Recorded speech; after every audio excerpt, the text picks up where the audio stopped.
In today's video, I'm going to teach you how to connect your Discord on Whop. Connecting your Discord account to Whop is really important if you want your memberships and access to Discord servers to work smoothly. Once it's set up, you'll get your roles and access automatically without having to ask support every time. So let's walk through it step by step. First, head over to your Whop home dashboard. Open your browser, go to the Whop website, and make sure you're logged into the correct Whop account, the one that has your memberships. When you're logged in, you should see your main dashboard, where your products or memberships are listed.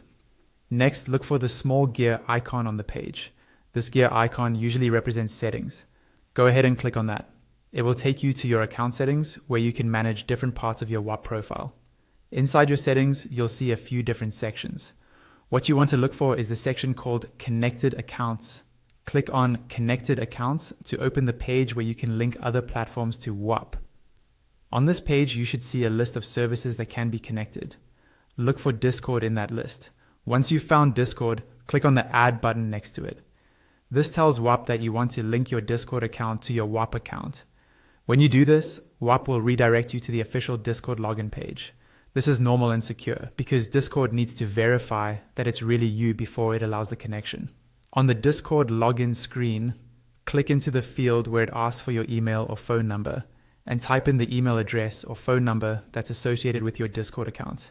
Make sure you use the same login details you normally use for Discord, not for Whop.